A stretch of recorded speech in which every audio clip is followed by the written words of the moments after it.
Ópera apresenta Expogestão.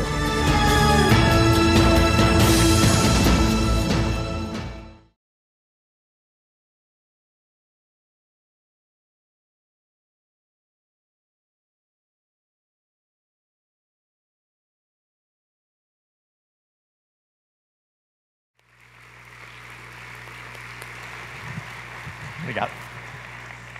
Boa tarde. É um prazer estar aqui com vocês. Ainda bem que ela só anunciou que eu sou professor de competitividade. Não vim falar de competitividade para quem leu os jornais de hoje, onde a gente publicou um relatório de competitividade, onde o Brasil, infelizmente, não está tão bem assim na foto. Mas o que eu vim falar é de um outro assunto. E é um prazer estar aqui em Joinville, porque parte do que eu vou compartilhar com vocês começou em algumas reuniões que nós fizemos aqui com algumas empresas dessa região. Em 2006, nós fomos convidados a fazer uma reflexão sobre o que faziam empresas brasileiras sobreviverem no longo prazo, e se isso era um problema. Essa conversa ela começou quando a Fundação Dom Cabral, a instituição onde eu sou professor, celebrou seus 30 anos. E nessa celebração, o nosso presidente convidou o conselho e alguns colegas para refletirem como que a gente poderia celebrar 30 anos de conquista, 30 anos de crescimento, 30 anos de vitória.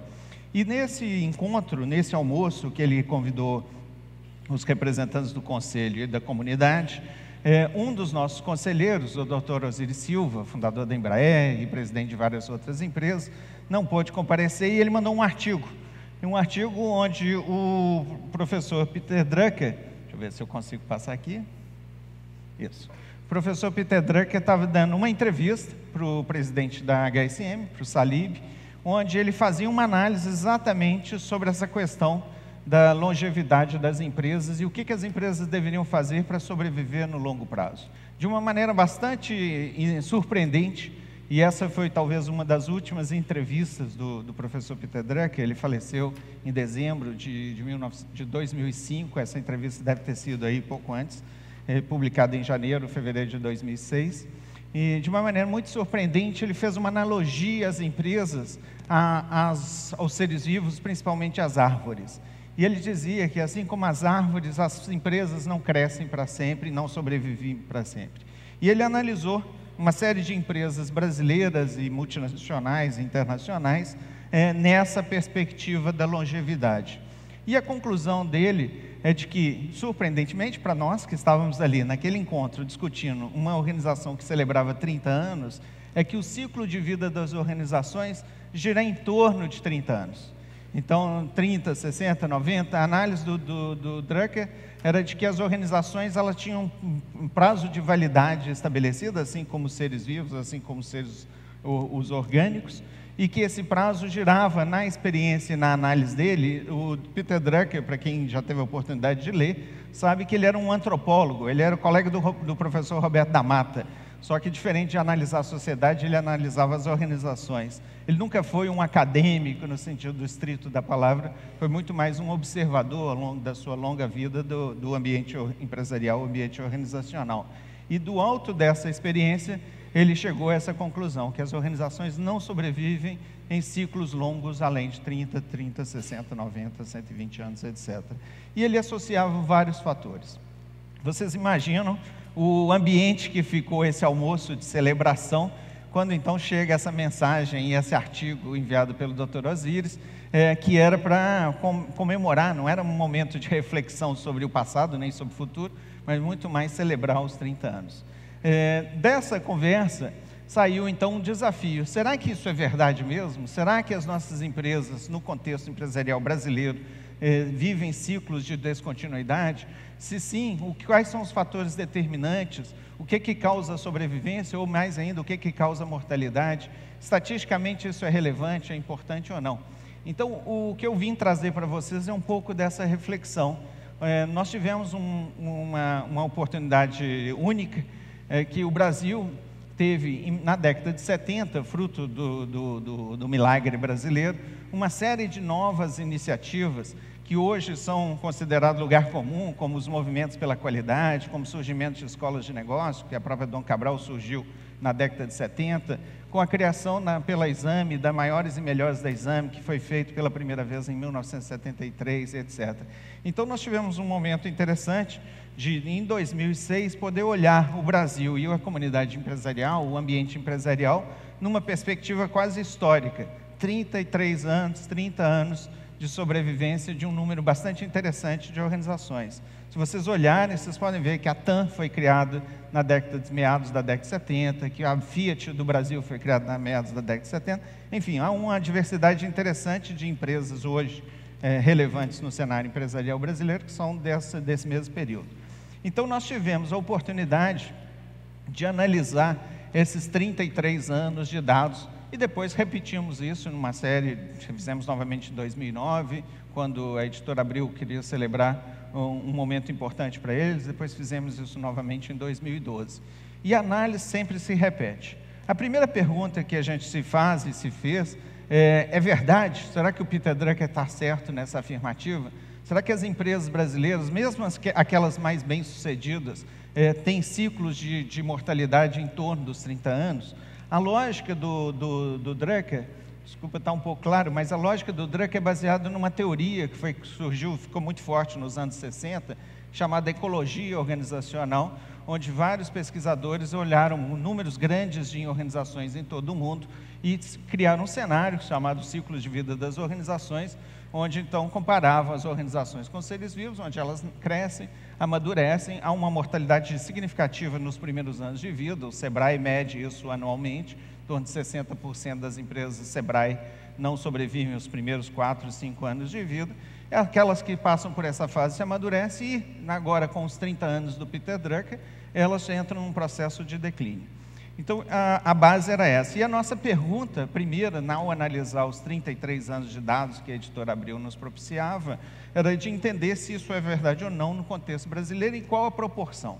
O primeiro dado que foi surpreendente, e a gente tinha como comparação outros países no mundo, por exemplo, nos Estados Unidos, estudos semelhantes sugerem que em torno de 50% das empresas maiores e melhores do Fortune 500 não continuam no Fortune 500 em mais de 30 anos.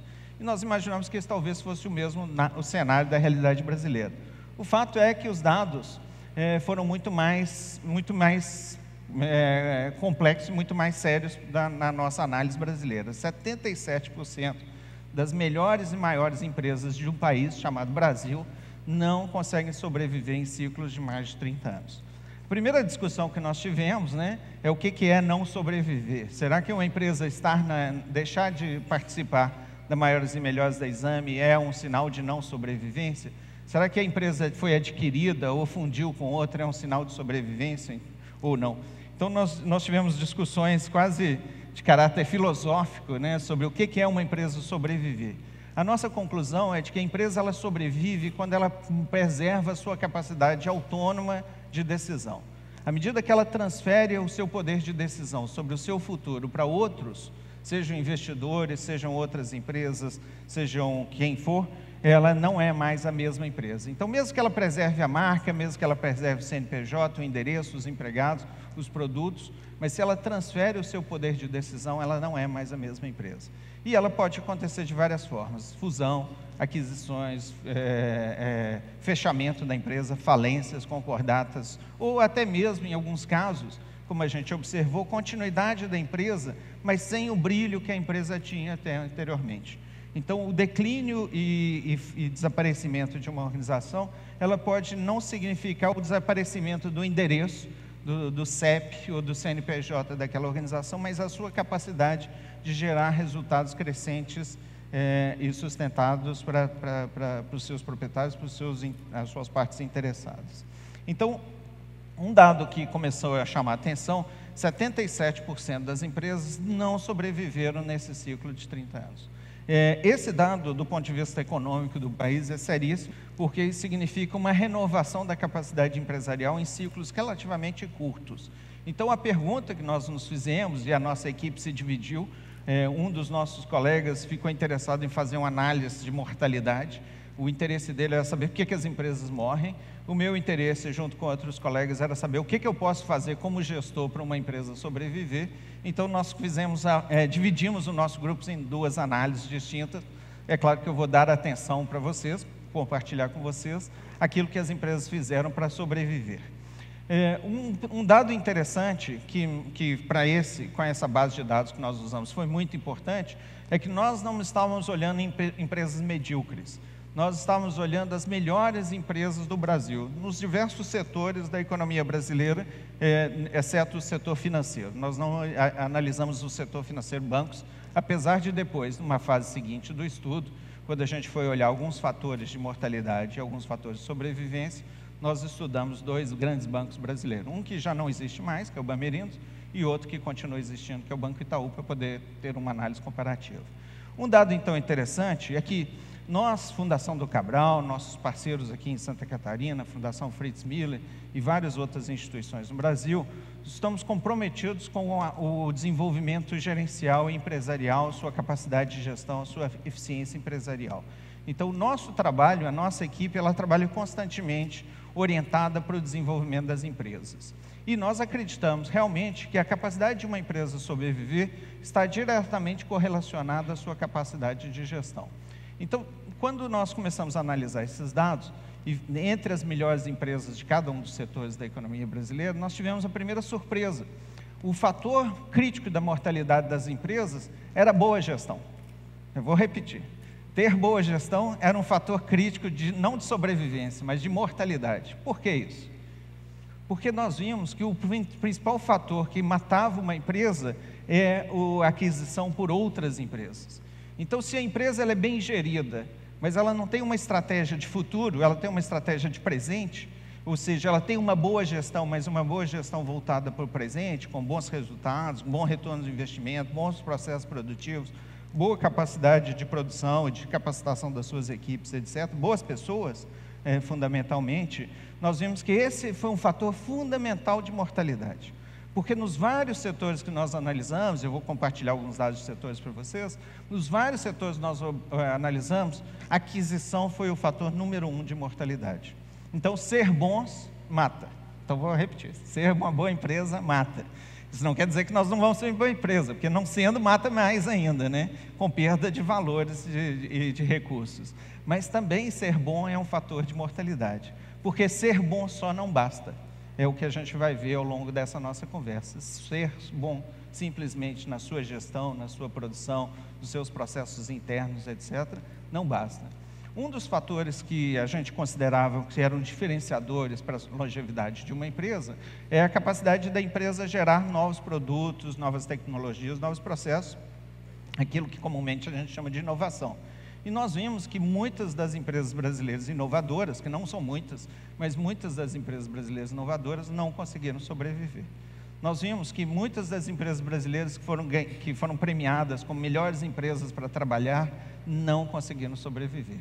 Então, não são esses fatores fundamentais na gestão do dia a dia de uma empresa, ser inovador, planejar, acompanhar os seus resultados, ter um ambiente adequado para trabalhar, que vai sustentar a sua empresa no longo prazo. Isso é fundamental para o presente, mas talvez não seja suficiente para o futuro.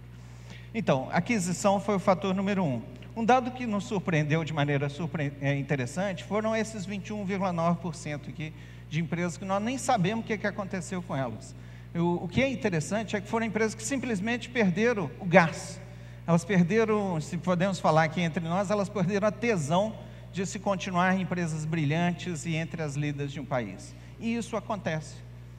Nós vimos quando depois nós fomos a visitar a grande maioria dessas 500 empresas que estatisticamente estão aqui representadas, nós vimos que um fator fundamental é preservar a energia vital que trouxe a empresa até aquele determinado momento. Aquela chama de empreendedora, né? Ontem vocês ouviram sobre alguns empreendedores.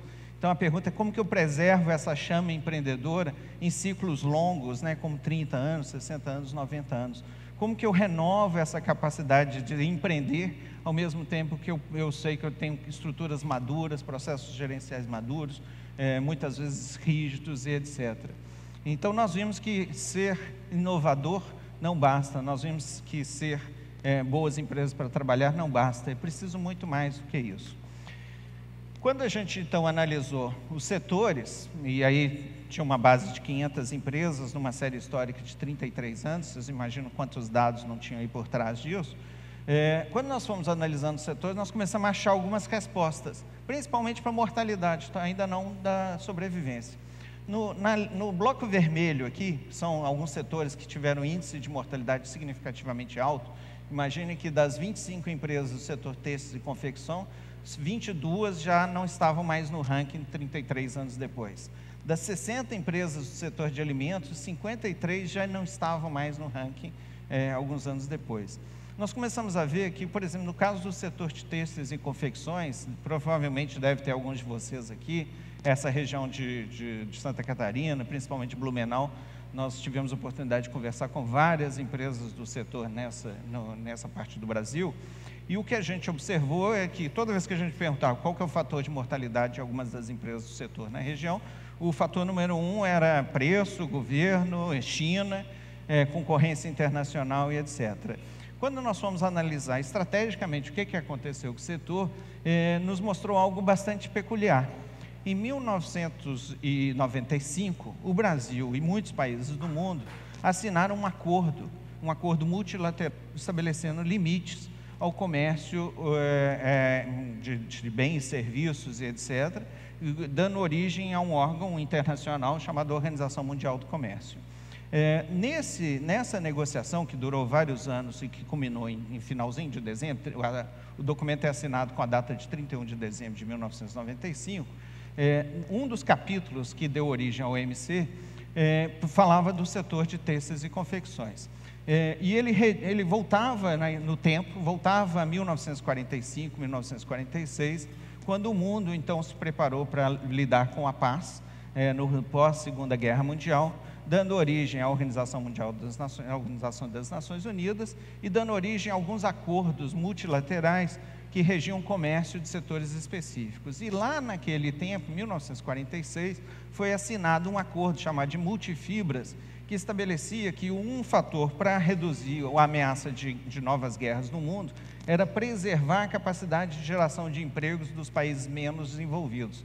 O fenômeno na Alemanha, etc., com alto nível de desemprego, etc., foi considerado um fator relevante. Então, o mundo fez um acordo seguinte: se você, em setores estratégicos, como têxteis e confecções, que é empregador maciço de mão de obra, você pode vender para o mundo e o mundo não tem direito a criar barreiras, sejam barreiras tarifárias ou técnicas ao seu produto. Em dezembro de 1995, o mundo então assinou um acordo falando que aquele acordo de 1946 não valeria mais, que a partir de um determinado ponto, o que valeria era a capacidade competitiva das empresas. Se você tem bom produto, bom preço, você tem capacidade de penetração, e os países não podem mais criar barreiras em nome do emprego e da empregabilidade do setor dentro do país, criar proteções desnecessárias.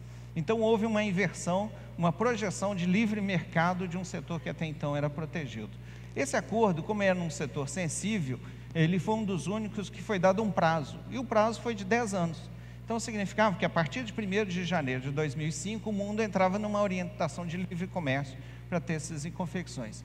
Isso significava que o setor e as empresas do setor no Brasil tiveram 10 anos para cuidar disso. E a realidade é que muitas dessas empresas adiaram esses investimentos, seja em tecnologia, modernização, criação de escala, preparação para lidar com a concorrência mundial, e optaram por muito mais fazer pressão sobre o governo, lobby, etc., para que o governo mudasse as regras. Então era quase já uma morte anunciada, né? Onde a gente sabia que já a partir de janeiro de 2005, os nossos concorrentes não seriam mais em outras empresas brasileiras, mas players globais, principalmente da Coreia, da China, do México, etc., como aconteceu. Então é interessante observar que muitos fatores de mortalidade são de data e hora marcada, como foi o caso do setor têxtil. No caso do setor de alimentos e bebidas, foi um fator muito interessante, que é a concorrência global. Veio para o Brasil uma empresa que primeiro hospedou aqui no sul do Brasil, em Santa Catarina, fazendo aquisições de empresas locais, depois em São Paulo, hoje no mundo, que é a Bunge, né? Talvez tenha até aqui no nosso grupo algumas pessoas da Bunge. A Bunge é uma empresa notável, como uma empresa capaz de buscar e correr atrás de soluções transformadoras, antecipando o futuro.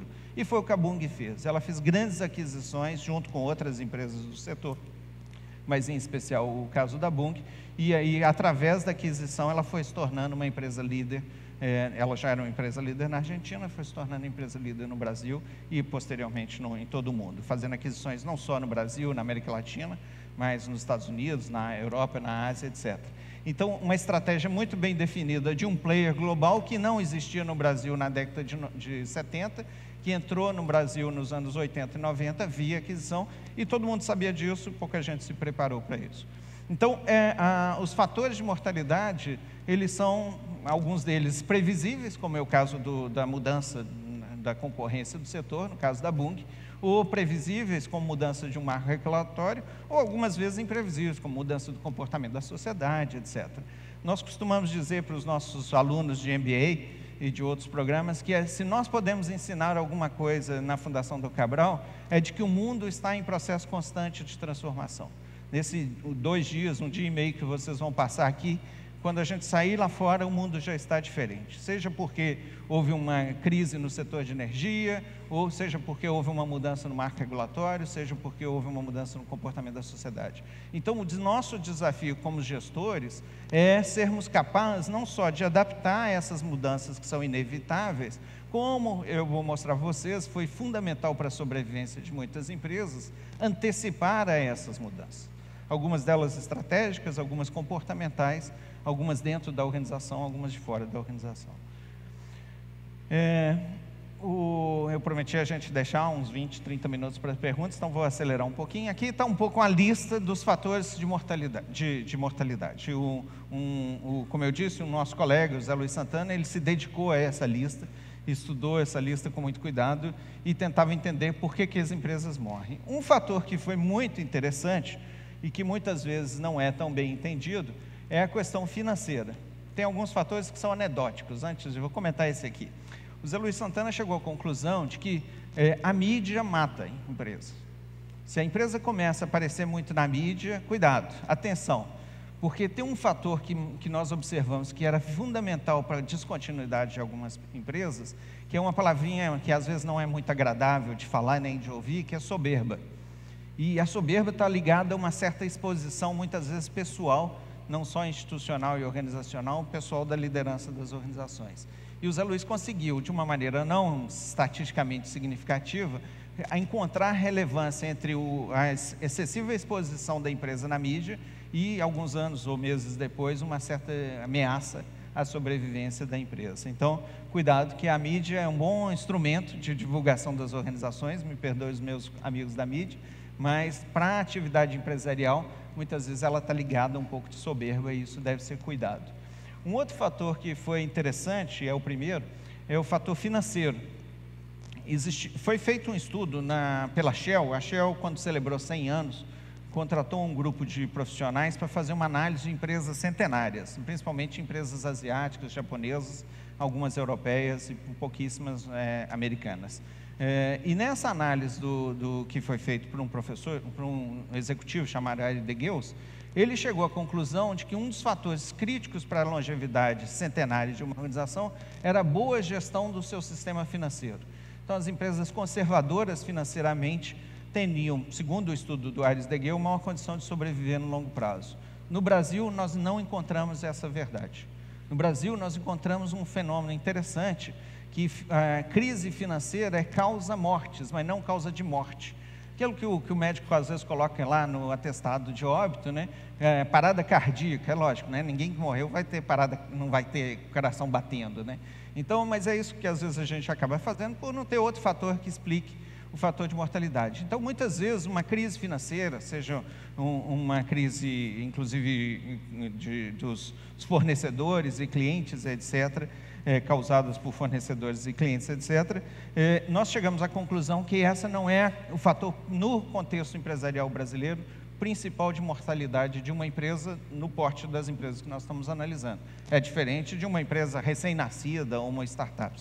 É uma situação completamente diferente.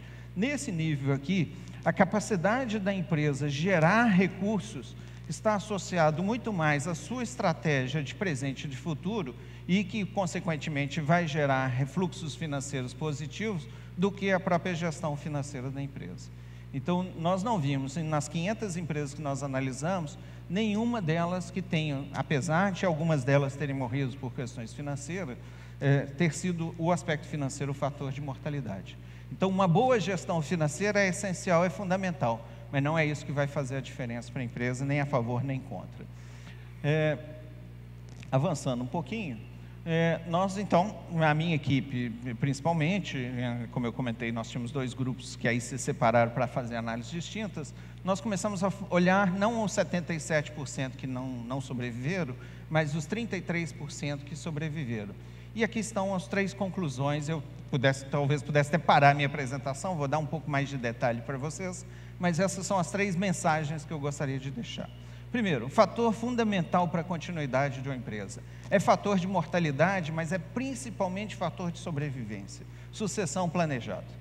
É inevitável que o ciclo de vida das pessoas, o ciclo de vida das lideranças, dos profissionais, ele tem um prazo de validade que são aí em torno dos 30 anos. Então, se isso é inevitável, se é a única certeza que nós temos que trabalhar para o planejamento desse processo sucessório. E eu vou compartilhar com vocês o que nós vimos em algumas empresas.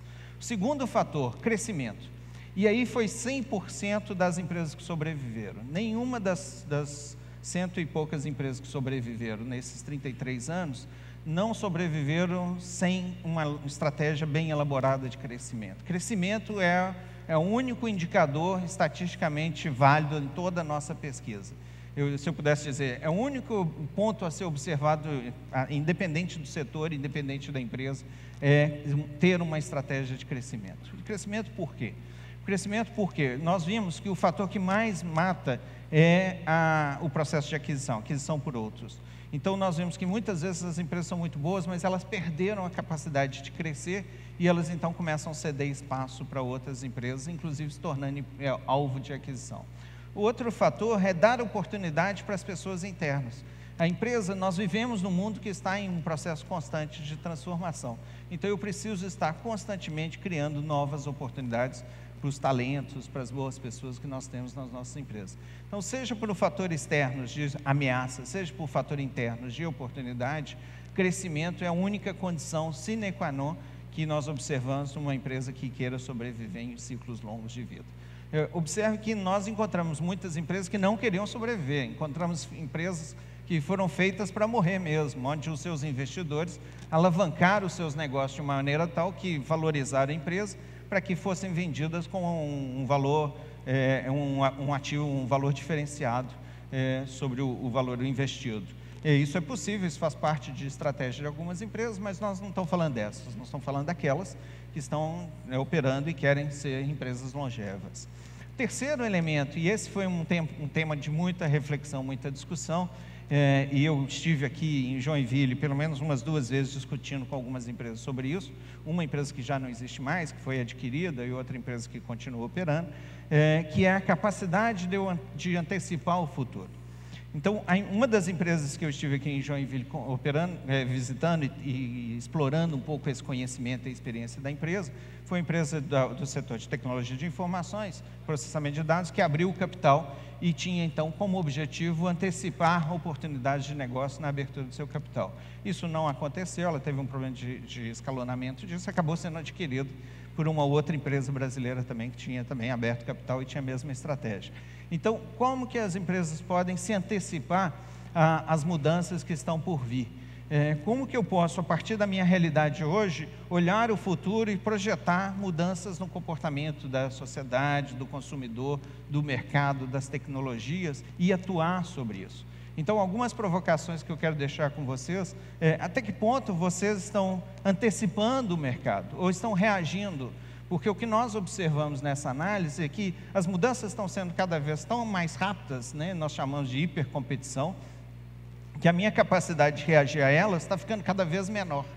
Então, eu preciso ser capaz não de reagir, que é um fator fundamental, mas eu preciso ser capaz de antecipar. Além desses três pontos, nós ainda discutimos e analisamos, visitamos várias empresas sobre um quarto ponto que eu resolvi não destacar aqui por questão de tempo, que é um fator que nós chamamos de elasticidade. Elasticidade é um fator que ainda merece muitos outros estudos, que é uma capacidade das organizações lidarem com crises. E nós observamos em vários exemplos que a empresa que é treinada a lidar com crise, quando ela vive uma crise que pode gerar a morte, ela sabe lidar com isso de uma maneira mais interessante. E o que é interessante é que nós, educadores de escolas de negócio, nós, gestores de empresas de diferente porte, nós evitamos a crise, nós não ensinamos as pessoas a lidar com a crise. E na nossa análise nós vimos que essa elasticidade, essa capacidade de esticar, de lidar com crises em situações muitas vezes próximas à ruptura, é um aprendizado fundamental para a sobrevivência das empresas. Mas esse eu deixo para o próximo Expo Gestão de 2015, para a gente conversar a respeito. Então vamos falar um pouquinho desses 3 processos. Primeiro, o processo de sucessão planejado. Pronto. Normalmente, quando a gente entrevistava as pessoas perguntando, e quando a gente pergunta para vocês sobre sucessão, o pessoal imagina isso aqui, corrida de revezamento. Eu cheguei até aqui, nesse determinado momento eu escolho quem vai ser meu sucessor, não estou falando só no primeiro nível da organização, em todos os níveis, e aí quando eu preciso eu vou lá e tem alguém para me substituir. Essa é a fórmula do fracasso. Isso é o que nós vimos não dar certo. O que nós vimos que as empresas que sobreviveram fizeram foi isso aqui, foi isso aqui, Win One. Essa lógica surge de um estudo que foi feito nos anos 90 nos Estados Unidos, pelo famoso Collins, James Collins. Ele analisou, junto com o orientador dele no doutorado, em Stanford, empresas também que sobreviveram em longo prazo, e viram o seguinte: as organizações, elas chegaram até onde elas chegaram, graças a processos, rotinas, etc., mas fundamentalmente graças aos seus valores. Mas as organizações que vão evoluir do estágio que elas estão atualmente para um outro estágio no futuro, elas vão ter que não só transformar os seus processos, rotinas, produtos, serviços, etc., mas também os seus valores. E o desafio do processo de sucessão é como eu transformo valores, a parte branca desse processo, mas como eu ao mesmo tempo preservo valores. Então as suas organizações, elas são o que elas são, fruto da história, dos seus fundadores, das pessoas que passaram, do mercado onde vocês estão expostos, da economia que vocês lidam, etc. Isso tudo composto compõe aquilo que o professor Roberto da Mata poderia chamar de cultura ou traços culturais das organizações de vocês, medido muitas vezes pelos valores da sua organização. E esses valores, eles são fundamentais e eles muitas vezes explicam a organização e quem ela é, a empresa o que ela é atualmente. Mas para eu projetar o futuro e para eu trabalhar um processo de sucessão, o meu desafio é preservar valores e renovar valores, o que é completamente diferente da corrida de revezamento, onde muitas vezes eu destruo valores, e são valores essenciais ao sucesso daquela organização. Vou dar um exemplo de uma empresa que eu gosto muito, que eu já tive a oportunidade de conviver e vou citá-la aqui mais de uma vez, que é a Embraer. Veja o que aconteceu com a Embraer, fundada por 2 tenentes da aeronáutica, com o apoio do governo militar, uma empresa militar, basicamente, fundamentada lá no ITA, uma escola de engenharia e um centro de pesquisa aeronáutica, em São José dos Campos. Essa empresa, então, surge em torno desses valores da engenharia, da busca da certeza, da eficiência, etc. Ao longo dessa história, ela vai sendo transformada, ela entra numa crise, ela é privatizada e ela sai desse processo de privatização como uma empresa muito melhor do que ela entrou. O que aconteceu nesse processo? Aconteceu que a empresa os investidores da Embraer, no processo de aquisição, perceberam que o que diferenciava a Embraer não eram os aviões, que naquela época eram poucos, um Embraer 145, um Bandeirante, um Brasília e tal, não tinha nenhum dos grandes aviões que a gente conhece. Mas o que diferenciava a Embraer era a paixão que as pessoas que trabalhavam na Embraer tinham, não só pela Embraer, mas pelo aquilo que elas faziam na Embraer, inclusive pelas dúvidas que elas tinham ao produzir aquilo, porque a Embraer é uma empresa notável, que ela faz coisas que ela não sabe fazer, mas ela tem uma estratégia de aprender com os outros, bem diferenciados. Eu vou compartilhar isso quando a gente falar de futuro. Então, a direção nova da Embraer, Maurício Botelho, que foi o primeiro presidente pós-Osiris Silva, o que ele fez? Ele chamou o Dr. Osiris Silva e colocou na mesma sala do Maurício Botelho. Então, o passado e o presente se conviveram durante vários anos juntos, levando os valores do passado e preservando os valores do futuro. A Embraer fez algo muito interessante, porque é uma empresa que chegou aí na torno dos 30, 40 anos, ela convidava os engenheiros da Embraer a contar histórias para os novos engenheiros da Embraer. Então ela tinha sessão de contar a história, igual os avós faziam antigamente, hoje talvez nem façam mais, porque fica todo mundo assistindo televisão. Mas ela tinha um processo onde ela criava um mecanismo de gestão do conhecimento baseado muitas vezes em gestão dos valores da Embraer. E ela fez isso de uma maneira estruturada, de uma maneira planejada. Inicialmente por necessidade, pela crise que ela estava vivendo. Quando eles viram que isso era um fator diferenciador, eles fizeram esse processo. Depois, quando o Maurício saiu, entrou o Frederico Curado, esse processo teve uma continuidade nisso. Então nós vimos em várias empresas, aí, algumas delas, como a VEG aqui de Jaraguá do Sul, com a saída do Sr. Ego, a entrada do Écio, depois a saída do Écio, a entrada do Harry, vimos na Marco Polo, vimos na Natura. Natura é um caso interessantíssimo de preservar valores e transformar valores. Quando nós entrevistamos os fundadores da Natura, o Luiz Seabra, o Pedro Passos e o Guilherme Leal, por que eles escolheram o atual presidente da Natura, os três, sem estar juntos, responderam exatamente a mesma coisa, porque o Alessandro preservava, tinha os valores da Natura. Ele tinha sido executivo de várias áreas, área comercial, área internacional, mas ninguém falou que ele era um bom executivo. Todo mundo falou, ele tinha os valores da Natura, e eles acreditavam que ele seria capaz de preservar e transformar essa Natura. Observe empresas, observe o Banco Itaú. Roberto Setúbal está num processo de transição, onde o vice do Roberto já está lá com ele, é vice-presidente. Existem duas pessoas que estão em torno do Roberto Setúbal, fazendo o processo de preservar valores e transformar valores. Mesma coisa aconteceu com não citei aqui, mas aconteceu com a Porto Seguro, quando o Jaime, o presidente e principal acionista da Porto Seguro, decidiu preparar a sua sucessão. Ele escolheu uma pessoa, o Paulo, e os dois trabalharam como presidente e vice-presidente durante vários anos.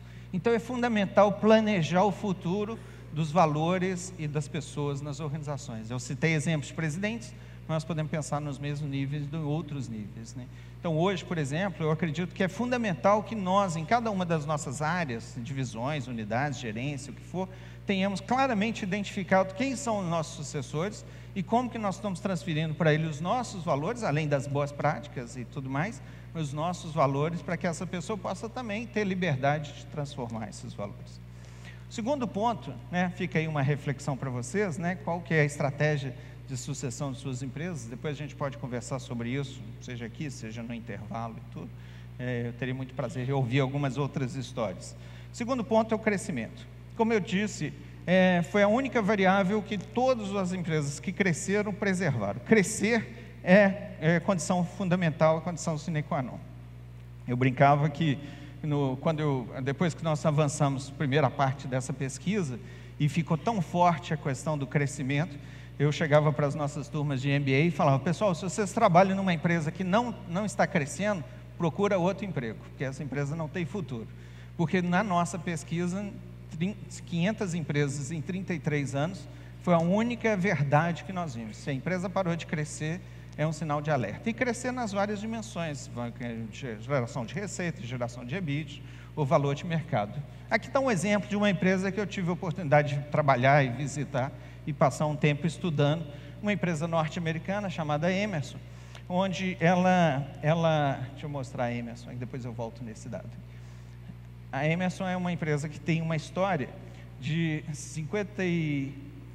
ela foi criada desde 1956, 50 e tantos anos de crescimento contínuo. E a Emerson tem uma história interessante, é que na década de 70, mais ou menos por aqui, já vindo lá dos anos 50 com uma história de crescimento e de agregação de valor diferenciado, o presidente da Emerson, o novo presidente da Emerson, convidou um consultor para fazer um planejamento do futuro da Emerson.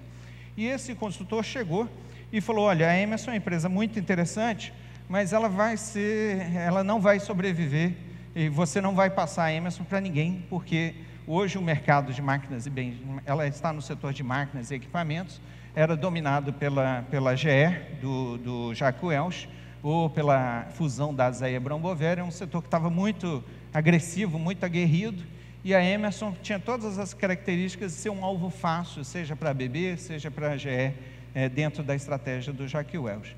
Então esse consultor, depois de analisar a Emerson, como todo consultor faz, cobrou lá seu $1 milhão, alguma coisa assim, chegou e falou, olha, sinto muito, a Emerson não tem futuro, vocês têm um belo presente, mas vocês não têm futuro. Então o fundador, o presidente da Emerson, esse Charles Knight, o Chuck Knight, ele então naquele determinado momento ele falou, eu agora vou combinar a minha empresa em duas estratégias: a estratégia de presente e a estratégia de futuro. E o Chuck Knight, ele é filho de fazendeiros, de produtores rurais no norte dos Estados Unidos, e ele então fez uma analogia aos jardins.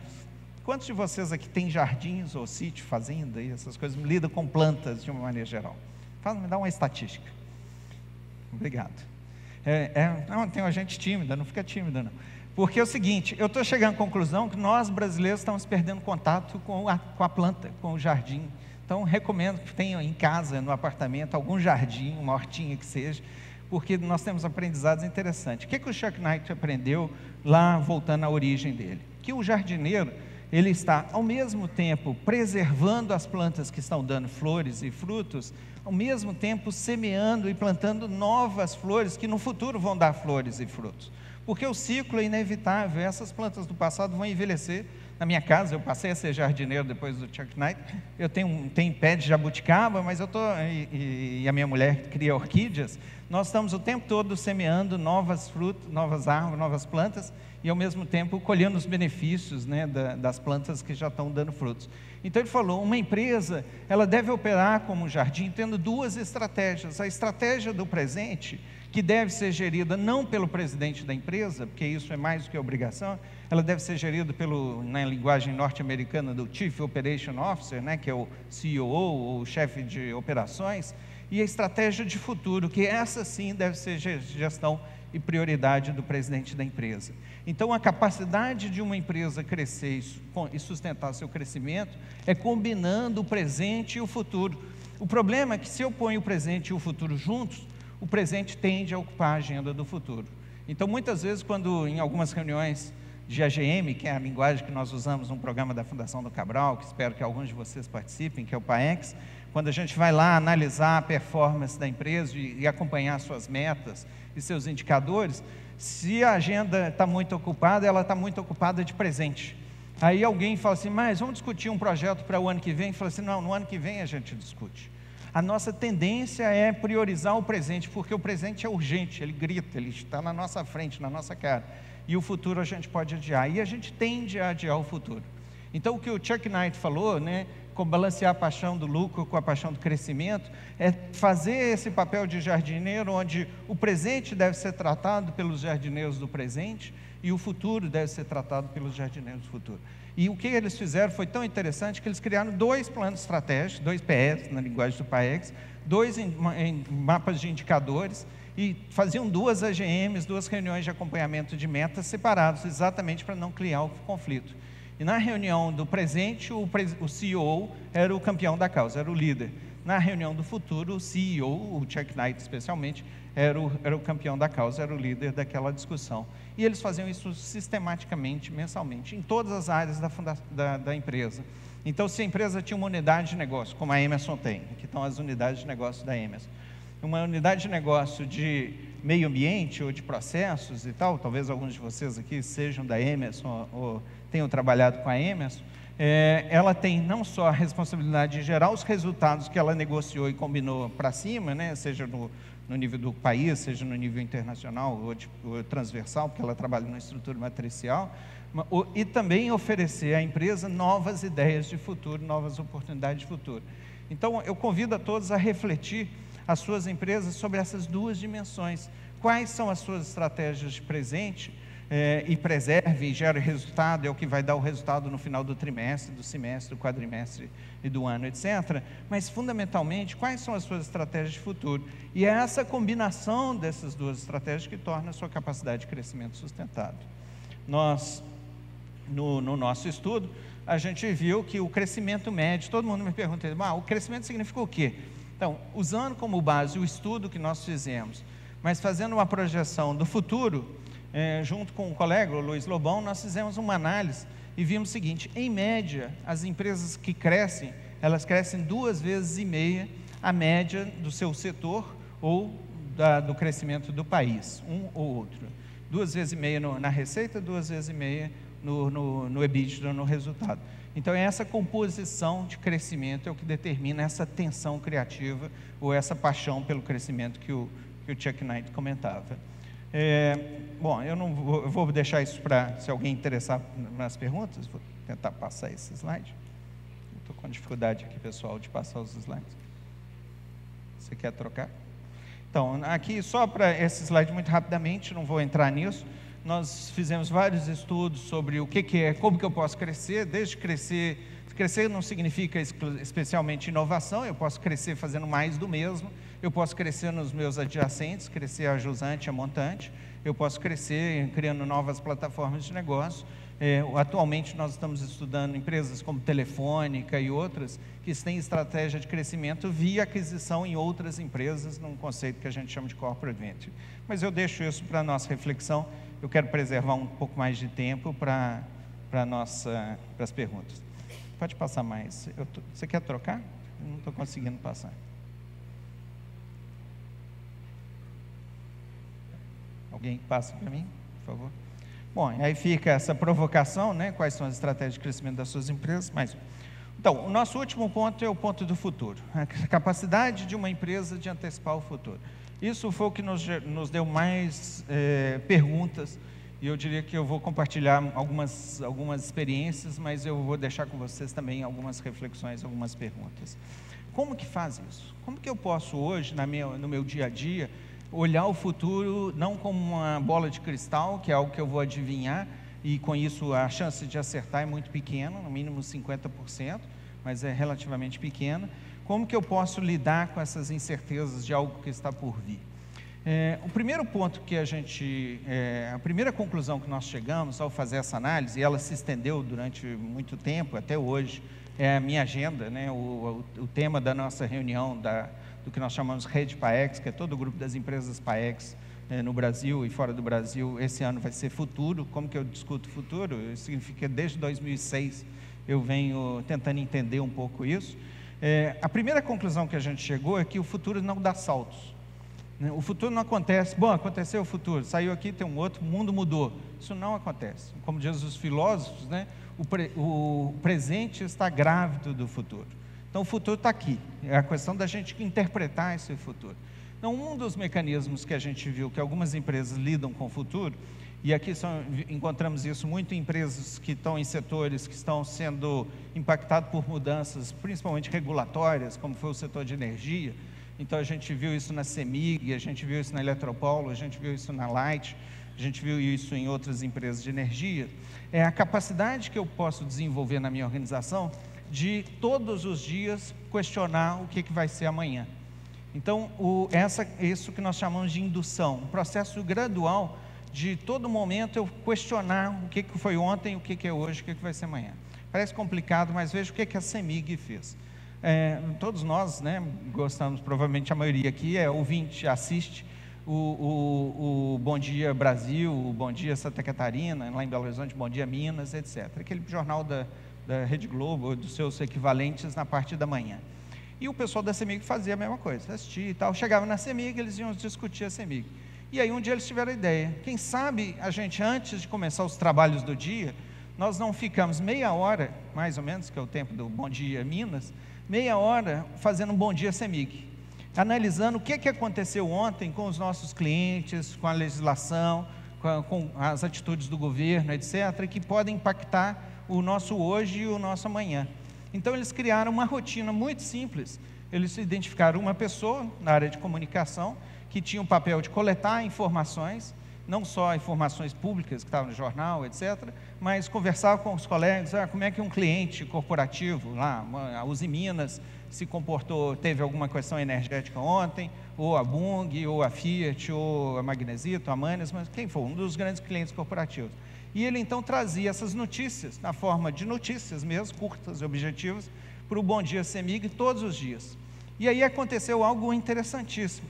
Um determinado dia, a notícia era o seguinte: ontem o gestor responsável pela conta da Fiat estava preocupado porque a Fiat estava querendo devolver energia, né? No sistema de mercado livre de energia, as empresas fazem contratos de energia, compram um pacote de energia, se elas não vão usá-las, pagam do mesmo jeito. Então, a Fiat ligou para a CEMIG querendo negociar, devolver energias que eles tinham comprado.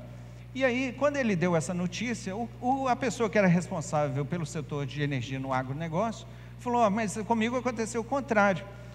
Essa semana o pessoal das empresas como o Bung e outras me procuraram falando que eles estão precisando de mais energia.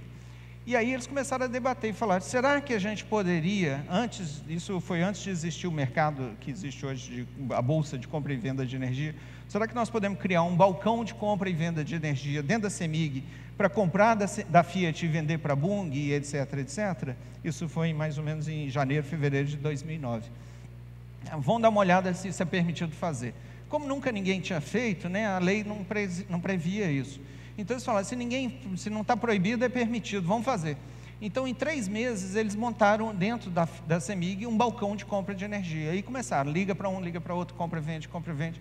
Eles disseram, cara, se vocês são acionistas da CEMIG, provavelmente vocês lembram disso, em dezembro de 2009, a CEMIG fechou o balanço com R$1 bilhão de lucro, além do que ela tinha previsto.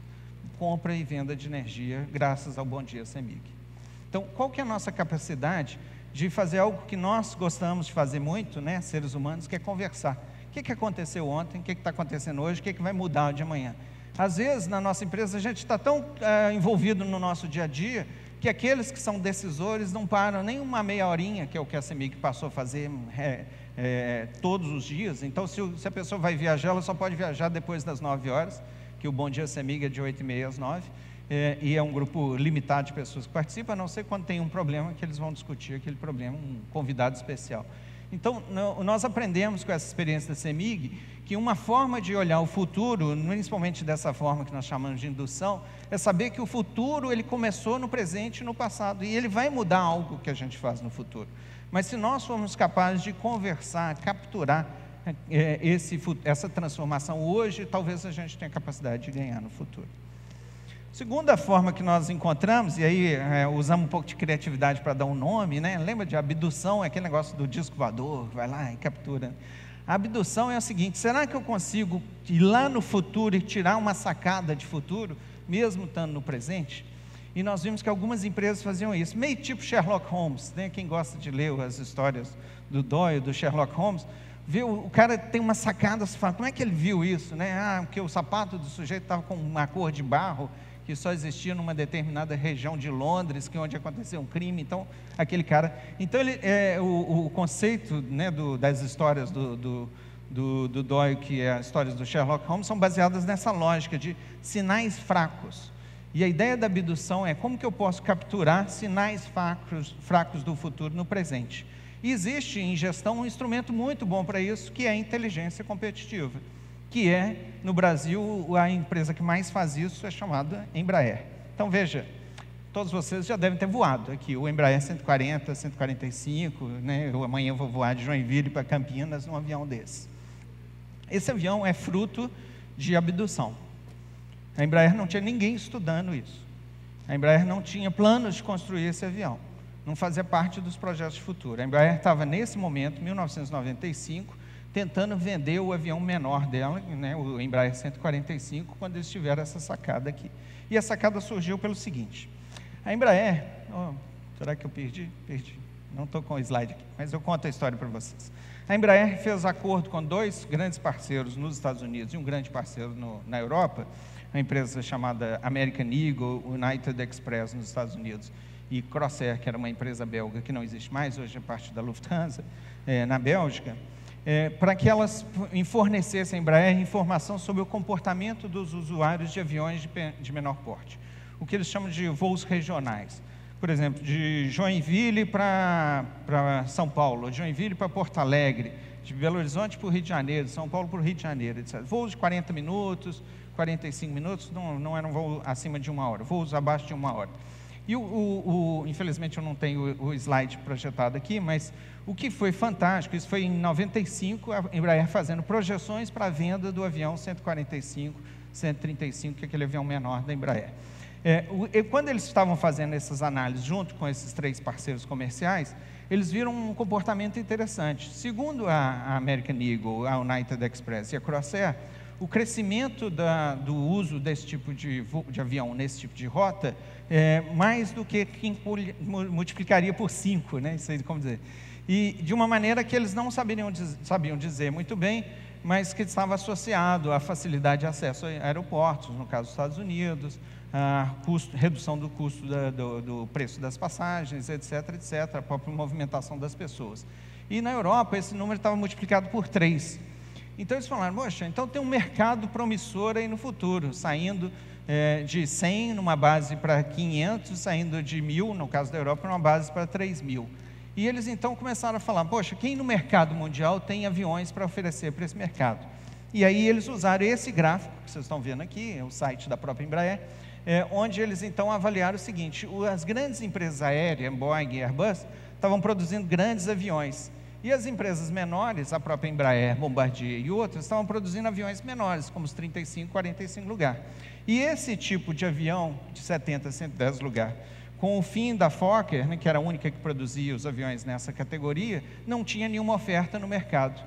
Então, ao analisar uma oportunidade para um determinado produto, eles chegaram à conclusão que existia um gap, e eles chamaram exatamente isso, o gap do 70 a 110, né, a regra do 70 a 110, e viram que não existiam aviões no mercado mundial para esse tipo de mercado. Então, eles falaram, vamos produzir. Então, o resultado disso é isso que nós estamos vendo. A capacidade de uma empresa capturar sinais de futuro no presente. E é tão interessante a forma que a Embraer está estruturada em torno de inteligência, que a Embraer faz algo que eu não conheço nenhuma empresa que faça. Talvez vocês possam me ajudar a encontrar outras. Quantos de vocês fizeram o curso de oratória? Alguém? Muitos advogados, professores aqui na sala. Quantos de vocês fizeram o curso de escutatória? Para escutar. Vamos lá, gente? Uma mãozinha ali, depois você tem que falar comigo, tá bom? Porque nós não somos treinados para ouvir. E o que a Embraer descobriu, através dessa longa história de tentativas e erros e outros e tal, que o desafio de uma organização não é somente ser capaz de vender e ouvir a oratória, aquilo que ela tem desenvolvido, mas escutar aquilo que ela não sabe. Um dia, conversando com o presidente da Embraer, o Maurício Botelho, antes do Frederico Curado, eu perguntei para ele, mas Maurício, o que é que vocês não sabem? Ele falou, não tem a menor ideia, que se eu soubesse a gente já estava fazendo. Então, é essa energia, né, criativa que está por trás dessa capacidade. Então, a Embraer leva para uma sala de aula os seus engenheiros, a sua área comercial, os seus técnicos, etc., e dá curso de escutatória. Por quê? Mais importante do que falar, eu tenho que ser capaz de ouvir o que está acontecendo no mundo e o que está transformando. Então, a Embraer deu saltos, por exemplo, na aviação executiva, lançando um avião pequeno chamado Feno 100 e Feno 300, graças a técnicas de escutatória, etc. Então, é a minha capacidade de capturar no presente sinais fracos de futuro. Bom, o último método que a gente observou, e como vocês veem, tudo isso parte da observação e não da teoria, de que as empresas fazem apostas de futuro, elas fazem hipóteses de futuro. E essas hipóteses de futuros, elas estão baseadas em duas dimensões. Ou eu faço um forecast, eu olho do presente para o futuro, para onde vão os comportamentos da sociedade, das tecnologias, etc. Então, por exemplo, nós fizemos um exercício de aposta de futuro para a Petrobras, e foi interessante, porque foi alguns anos atrás, cerca de 5 anos, a Petrobras começou a observar que mais do que petróleo e gás, os poços dela de águas profundas, elas estavam tirando água. E a pergunta da Petrobras é para onde vai a questão da água no mundo, isso mais ou menos em 2004, 2005. E o Centro de Pesquisa da Petrobras, o CEMPES, então convidou a Fundação Dom Cabral para fazer uma escutatória, ouvir no mundo especialistas em várias áreas de conhecimento para capturar o movimento da água. Infelizmente, eles não fizeram nada, né? Porque senão eles teriam ajudado aí o Estado de São Paulo a resolver essa situação. O fato é que um poço de petróleo jorra mais água do que petróleo e gás, principalmente se ele não é tão produtivo. Então, o que a Petrobras queria naquele momento era ter hipóteses de futuro e tomar decisão e agir naquela direção. A Petrobras tirou uma fotografia de futuro com base no presente, fez hipóteses, mas não tomou nenhuma decisão. Então, uma das práticas que nós vimos, principalmente em grandes organizações, nós estamos falando IBM, Siemens, GE e algumas outras, no Brasil ainda relativamente pouco, talvez só a Petrobras, nem a Vale tem um bom sistema de projeção de futuro, Vimos em algumas áreas de seguro de vida, fazendo esse tipo de análise, construção de cenário de futuro a partir de mega tendências. E eu termino a nossa conversa com esse slide, mais um slide só, onde eu provoco vocês a refletir um pouco sobre essas mega tendências.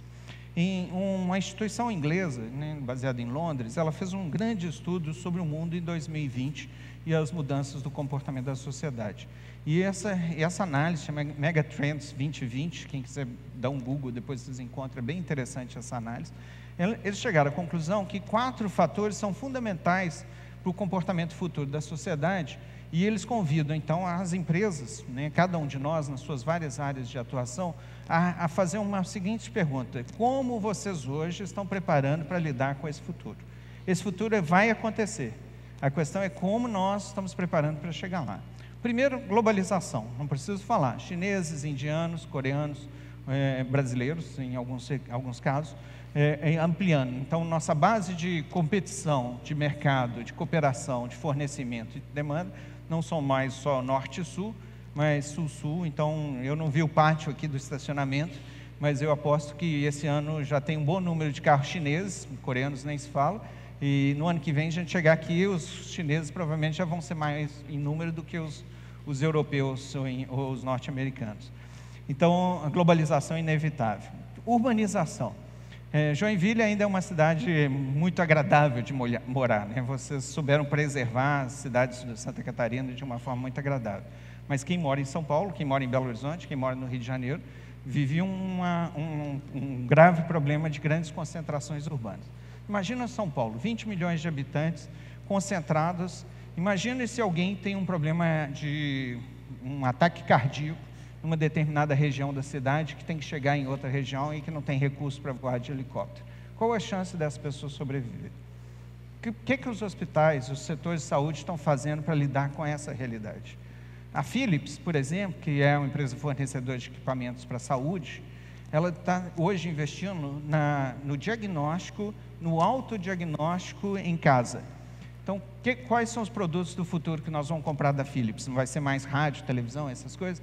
Nós vamos comprar um espelho, onde toda manhã nós vamos colocar a mão nesse espelho e, através de leitura de enzimas e outras coisas e tal que nós emitimos do nosso corpo, esse espelho ligado via internet, lembra a internet das coisas, né? As nossas casas vão estar todas interligadas via internet.